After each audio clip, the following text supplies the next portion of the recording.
Doctor எனக்கு 40 வயசு ஆகுது, எனக்கு இப்போதான் பீரியட்ஸ் நின்னது, நான் டெஸ்ட் எடுத்து பார்த்தப்போ எனக்கு தைராய்டு நார்மலா இருக்கு, நிறைய பேர் எனக்கு கால்சியம் லெவல் பிளட்ல நார்மலா தான் இருக்கு, நான் ஏன் கால்சியம் மாத்திரை சாப்பிடணும்னு கேட்குறீங்க. இந்த பிளட்ல நார்மலா கால்சியத்தை நிப்பாட்டுறதுக்கு உடம்புக்குள்ள சில ஹார்மோனல் மாற்றங்கள் நடக்கும். அப்பதான் பிளட்ல கால்சியம் நார்மலா இருக்கும், உங்க போன்ல உள்ள கால்சியம் குறையலாம். அதுக்கு கொஞ்சம் ஹைப்போதைராய்டோட மெக்கானிசம் நடக்குது உள்ளர. ஸோ நம்ம எக்ஸ்ரே எடுக்கிறப்போ போன் வீக்னஸா இருந்தா நம்ம எலும்பு மருத்துவர்கள் என்ன பண்றோம்னா, கண்டிப்பா நீங்க கால்சியம் மாத்திரை சாப்பிடுங்க அப்படின்னு தான் கொடுக்குறோம். பிளட்ல கால்சியம் கரெக்டா இருந்தா கூட நம்ம போன்ல கால்சியம் லெவல் குறையறதுக்கான வாய்ப்பு இருக்கு. அதே மாதிரி நம்ம பிளட்ல விட்டமின் D3 செக் பண்ணோம்னா குறைவா இருந்தா கண்டிப்பா நீங்க 3 மாசத்துக்கு அந்த வாரத்துக்கான மாத்திரை எடுக்கணும். உங்களுக்கு சன்லைட் எக்ஸ்போஸ் சூரிய ஒளியில உங்க உடம்பு படணும், பட்டாதான் விட்டமின் D3 கிடைக்கும். அப்பதான் இது சரி செய்யறது ஈஸியா இருக்கும்.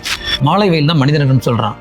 ஸோ நான் காலையில நிக்கிறதா மாலையில நிக்கிறதா அப்படிங்கிறது மிகப்பெரிய விவாதம் இருக்கு. ஆனா என்ன சயின்டிபிக் ப்ரூவ் என்ன சொல்லுது அப்படின்னா, 11 o'clockல இருந்து மதியானம் 3 மணிக்கு இடைப்பட்ட வெயில்ல நின்னீங்கன்னா கண்டிப்பா விட்டமின் டியோட லெவல் அதிகமாகும்னு சொல்றாங்க. ஸோ நாங்களும் அதை தான் சஜஸ்ட் பண்றோம்.